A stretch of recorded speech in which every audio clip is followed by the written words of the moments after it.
New bill concerning school starts. Red Ribbon Week for Marquette High School. Hi, I'm Amr Mansour. And I'm Melissa Lambert, and this is Public Eye News.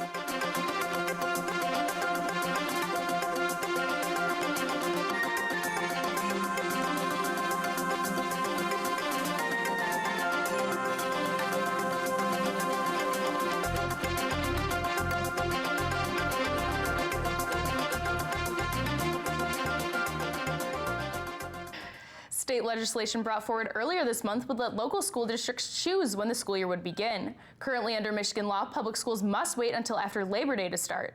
Marquette Area Public Schools Superintendent Bill Saunders says that he likes the idea of putting the control back in local school districts, and most students are already back in school during early August due to sports. Critics of the bill claim that the state's tourism industry will be affected, with many of the seasonal workers being in high school, and having to go back earlier could cut down on business. Saunders, however, said no changes will be made without input from the community through public surveys. And the Center for Economic Education and Entrepreneurship sponsored a presentation on the future of mining in the Upper Peninsula on Wednesday. Executive Vice President of the Highland Copper Company, Carlos Bertoni, discussed the role of mining in the local economy to the public as part of Northern Michigan University's Your Wealth lecture series. Bertoni said the community should have a decision in the future of the region, themselves, and the legacy they will leave behind. The company is researching at least 3 copper deposits in the western Upper Peninsula for future development. This research should be complete by next year, although actual development will not be seen for another 5 years. It's that time of year that everyone's been waiting for. That's right, it's National Novel Writing Month. The Negaunee and Ishpeming public libraries are teaming up to host writing workshops. Events will be held to brainstorm ideas with fellow writers and to connect people together. People participating must write 50,000 words before the end of November. Step aside, Twilight and Harry Potter, you might just be the next best-selling author. And today is part of Red Ribbon Week, encouraging drug awareness to youngsters. Marquette Alternative High School is hosting activities to educate students about substance abuse. Students who made the pledge to be drug-free have put up ribbons around the neighborhood and signed a banner saying, "Respect yourself." They also learned other ways to say no to drugs, like leaving a tempting area. So sleep well, kids, and don't let the drug bugs bite. The Department of Education officials in Michigan are strangely happy about students scoring poorly on the new standardized test, the M-STEP. The computer-based test replaced the MEP last year and has created more rigorous standards and established a new baseline for student growth. According to statewide data released earlier this week, only 50% of third graders rated proficient on the English language arts portion of the test, which was consistent across grade levels. MDE Deputy Superintendent Vanessa Keisler said that these scores were unacceptable and will not help the state be a top 10 state in 10 years. The higher standards come from the adoption of the National Common Core curriculum in 2010. And owner of the Detroit Red Wings, Mike Ilitch, and his family donated $40 million to Wayne State University for a new business school named after him.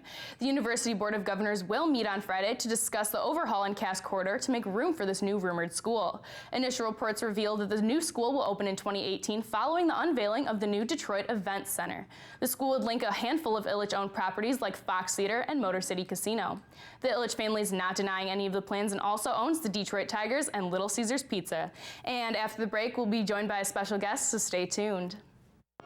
Next time on PBS Arts, Lincoln Center is invaded by music and mayhem from the surreal imaginations of filmmaker Tim Burton and composer Danny Elfman. From Edward Scissorhands to Batman, celebrate the music that made these movies so unforgettable. When Live from Lincoln Center presents Danny Elfman's music from the films of Tim Burton. Friday evening at 9 on Public TV 13. And we have a very special guest joining us here today, Carrie Schuling, who is Provost of Northern Michigan University. Ms. Schuling, thank you for joining us on Public Eye News today. Glad to be here. Oh, yeah. So right off the bat, what does your job as Provost entail? As a provost, if you look it up in the dictionary, apparently it's something about a head jailer or something like that. But in the academic world, what I really do is I oversee the academic side of the university. So anything that relates to the academics, that's my job. It's going to come to you. Okay. That's right. Now, what would you say are some of the unique opportunities for schools like NMU? I think some of the unique opportunities for us are things to capitalize that involve our environment, our special place where we are. I think that we have such a dedicated faculty that love working with the students. They like working one-on-one. They give students very unique opportunities. So those are the things that I think we could capitalize on more. I agree. Continue. That's why I joined. It's very one-on-one It attention is, from what it yes. sounds like. Well, thank you for joining us, Ms. Schuling. I appreciate it. Glad to be here. All right. Thanks. Well, in other news, the Pentagon will soon begin its investigation into a $1 billion military blimp that managed to break free and float away yesterday. Recovery team is on the way to the site to recover what's left of it. Hannah Daniels has the latest from Muncie, Pennsylvania. Federal and state officials are in northeast Pennsylvania, guarding the remnants of a massive Army surveillance blimp that broke free and crash-landed Wednesday afternoon. Matt Lepke was at a gas station in the area as the drama unfolded. It was like the white blimp of death. It was right over top of me. It looked like you could reach out and touch the blimp. Oh my God, it's going down. The unmanned aircraft detached from its mooring at the Army's Proving Ground in Aberdeen, Maryland. F-16s, along with curious residents, chased the runaway blimp down to its final resting place over 100 miles away. Nothing like this happens around here. You know, it's a little rural area, so it's pretty awesome. Thousands of people were left in the dark as the blimp knocked down power lines along the way. Officials say they're not out of the woods yet. It's a dangerous vehicle. It's still powered. Authorities have set up a perimeter to keep people away and secure the blimp's state-of-the-art radar system. Still in the test phase, the aircraft was designed to detect a missile attack. Its tether was supposed to withstand hurricane-force winds. Officials will now try to figure out how it failed on what was an ordinary rainy day. Hannah Daniels for CBS News, Muncie, Pennsylvania. Halloween isn't just for humans. Pets are now taking part, and their owners are spending more and more money to get them dressed for the occasion. Karina Mitchell reports. It was a super day for pets at this Halloween costume contest at a Petco store. A devil dog showed up, and so did the Pope. I thought it was a good costume for her, and she's Italian. Holly the Havanese came dressed as a shopaholic. She went to all the best stores. Even a cat got in on the act. We did the Teenage Mutant Ninja Turtles. Halloween pet parades are being held across the country, and you'll find every kind of costume, from this hot dog hanging in some fries to a popular presidential candidate. The National Retail Federation predicts 20 million Americans will drop an estimated $350 million on costumes for their pets this year. How much do you think you spent on your pet's costume for Halloween? I spent about $30. Probably about $100. Halloween has evolved into a major consumer holiday. Now some businesses are finding unique ways to attract a new breed of customer. Petco holds these contests to promote their line of costumes. They see they could dress their pet up just as nice as if the pet was a person. First place went to this patriotic pup dressed as a Marine. But Nina Rappaport says it doesn't matter who wins or loses. It's about including your pet in the fun. You think of her more as a pet or a family member? Oh, definitely a family member. She has no idea she's a dog. Karina Mitchell for CBS News, New York. Congratulations, Chinese parents. You are now allowed 2 children. China is changing its long 35-year-old one-child-only policy and allowing citizens to have up to 2 kids. The move comes after years of its unpopularity and a drastic gender imbalance between men and women. However, don't expect a sudden baby boom in China because fertility rates have been on the decline in recent years. Most of the young Chinese generation may simply be finding their small families ideal. And after the break, we'll be back with your weather and sports. Stay tuned.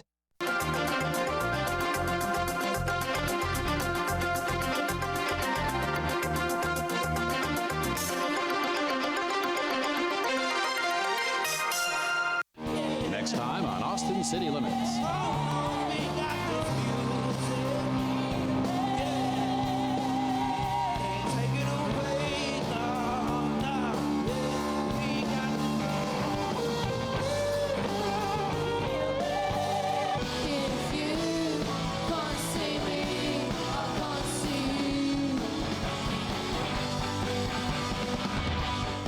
Tune in Saturday night at 11. Hello, welcome back to Public Eye News. I'm Eric Shapiro with a look at your weather. As you can see behind me, the clouds are out, it is damp, and it is cold. Currently, it's rainy with some wind. Temperature is 43 and northwest at 26 miles an hour, and the barometric pressure is 29.41 inches and rising. Tonight will be some showers and some wind with a low of 34 and winds northwest at 21 miles an hour. And tomorrow will be partly cloudy with a high of 47 and winds southwest at 10 miles an hour. It's fairly cloudy across the Upper Peninsula. Here in Sault Ste. Marie, it's 43. Down in Manistee, it's 46. Escanaba is 46 as well. 47 down in Menominee. Iron Mountain is 42 and cloudy. Ironwood is 38. Up in Houghton is 42 and cloudy. Back here, Marquette is 43 and cloudy. Taking a look ahead, Saturday will be a high of 53, low of 44, and some showers in the morning. Sunday will be a high of 54, low of 43, and some showers in the morning as well. Monday will be a high of 56, low of 43, and some clouds in the morning and some sun in the evening. So, well, it looks like we're having a lot of the same weather and a lot of the same baseball, too. Yeah, but like the weather, baseball can change without notice. Game 2 of the World Series wasn't as strange as Game 1, but was entertaining nonetheless. The Kansas City Royals defeated the New York Mets 7-1 to take a 2-0 lead in the series. Royals pitcher Johnny Cueto pitched a 2-hit complete game, only allowing 1 run while striking out 4 batters and walking 3. As they are 2 wins away from being champions, history is on the Royals' side as 53 times a team has taken a 2-0 lead in the World Series. 42 of those teams have gone on to win the championship. Amongst the 11 teams to defy that trend are the 85 Royals and the 86 Mets. Kobe Bryant set an NBA record for the most seasons played with an NBA franchise as he tipped off his 20th season with the Los Angeles Lakers. The Lakers lost the season opener 112-111 against the Minnesota Timberwolves. Bryant commented on the record saying, quote, "That's probably the most special one to me. I've always dreamed about being with one organization and being with this organization as a kid. I've been in this jersey for more than half my life. That's crazy," end quote. Only 4 other players have played 20 seasons in the NBA, including Kareem Abdul-Jabbar, Kevin Garnett, Robert Parrish, and Kevin Willis. According to the Elias Sports Bureau, at 37 years old, Bryant is the only athlete to play 20 seasons for a team in Los Angeles of the 4 major North American sports leagues. Multiple sources report that Dallas Cowboys running back Joseph Randle violated the personal conduct policy of the NFL and will be facing discipline for his actions. The discipline could include being fined and possibly suspended for multiple games. The violation occurred in February in Wichita, Kansas, when Randle was arrested for unlawful possession of marijuana after the police received a call about domestic violence with a weapon. According to the police report, Randle and the mother of his son were in an argument where Randle broke a car window and then threatened her with a gun. It was the second time in 4 months being arrested, as he previously was arrested for shoplifting. McFadden, Michael, and Smith are the only tailbacks left for the Cowboys in their next matchup against the Seahawks on November 1st. So Randle wasn't using that car for its intended purpose when he broke a window. I heard somebody else isn't using the car for its intended purpose. Well, he was not using it for the intended purpose at all. Stop trying to fool the carpool lanes because police know what's up. A man was pulled over on Tuesday for putting a creepy Halloween doll in his passenger seat and then using the carpool lane. A Washington state trooper caught the trick and fined the man $135 for violating the carpool lane. And have you ever passed by roadkill and wondered, what might it taste like? Well, now's your chance because a Vermont hotel is going to serve a roadkill-inspired menu. The menu includes all your local favorites: moose, deer, bear, and even muskrat. Now, guys, has that ever happened to you? You know, you just pass by that roadkill like, oh, what does this taste like? That's not the first thing that usually comes to mind. Oh, come on, Eric. Eric. Okay, what about you, Alyssa? I mean, sometimes, I guess. Well, it looks like that's all the time we have for our Public Eye News. Thanks for tuning in, and we'll see you tomorrow. Night.